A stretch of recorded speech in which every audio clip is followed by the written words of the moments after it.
183 дугаар сургуулиас 20 орчим багш халагдаж, нэг багш 2 анги зэрэг даах зэрэг хүндрэлтэй нөхцөл үүссэн шалтгаанаар эцэг эхчүүд нийслэлийн боловсролын газарт гомдол гаргажээ. Баянзүрх дүүргийн 26 дугаар хороонд байрлах тус сургууль өнгөрсөн онд ашиглалтад орж энэ хичээлийн жилээс үйл ажиллагаагаа явуулж эхэлсэн. За иймээс цайны газар ажиллаж эхлээгүй. Эцэг эхчүүдээс мөнгө хурааж тохичлтын ажил хийсэн зэрэг олон асуудал байгаа гэх гомдлыг гаргасан байна. 183 дугаар сургууль 1-5 дугаар ангийн 1500 орчим сурагчтай бага сургууль юм а. Тус сургуулийн 4-ийн Б ангийн тухайд 133 дугаар сургуулиас анги даасан багштайгаа хамт иржээ. За гэвч тухайн багштай шинэ сургуулийн удирдлага хөдөлмөрийн гэрээ хийгээгүй байна. За ингээд багш ажилласаа гарч ангийг өөр багш хариуцсанд сурагчид болон эцэгчүүд гомдолтой байгаагаа илэрхийллээ. Тэгээ бид нар бол бас 11-11-т уцтаад нийслэлийн боловсролын газар бол энийг хургуулсан байгаа. Одоогийн байдлаар ямар нэгэн юм хариу бол ирээгүй байна. Тэгээд одоо бидний харилцаж байгаа энэ 183 дугаар сургууль эцэгчүүдийн санал бодлоос олж групп гэж байдаг. Тэн дээр бол энэ асуудлаар бол бид нар бол удаа дараа битсэн боловч устгагддаг. Тэгээ өөр нэг асуудал нь бас үдийн цай хэрэгжилт бол байхгүй.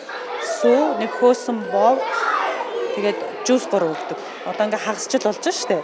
Одоо яг энэ давтамжтайгаар нэг давтамжтайгаар одоо яг өгдөж байгаа. Тэрийг бол бүх эцэг эхчүүд бол хүүхдүүд бол батлах. 1-р ангиасаа эхлээд манай энэ багш явсан байхгүй. Одоо бол 4-р анги хойтон 5-р анги болох нь яг эцэг эхчүүд яг нэгээс нь эхлээ явцсан юм чи яг 5-р ангийн төгсөлт нь байлгая. Багшаа бид чинь удаа дараалан захиралтаар нь орсон. Ороо тэгээд захирал нь болохоор за ингэж гаргаж явуулаад бид одоо сүүлдээ бүр нөгөө багшаа бүрч бүр аваханч байсан. Бүр багшаа бүр гаргацсан.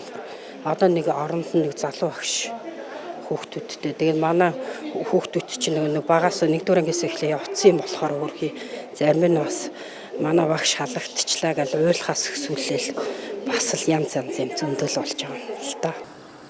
Мөн сургуулийн зүгээс нийт хүүхдүүдээс мөнгө хурааж сурагчийн хувийн шүүгээ авсан боловч хүүхдүүдэд хүрэлцээгүй стандарт биш байгааг эцэгчүүд мөнгө хөндөж байлаа. За иймээс нэг шүүгээг 2 хүүхэд эзэмшдгээс сурагчийн хувцас багтахгүй зэрэг асуудал үүсдэг гэнэ.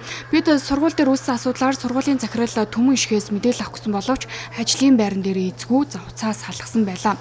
Шинээр үйл ажиллагаа явуулж эхэлж байгаа сургууль тул тогтчлт үйл ажиллагаа жигдрээгүйгээс энэ мэт асуудал үүсэж байгааг холбогдох байгууллагууд анхааралтай авах шаардлагатай байна.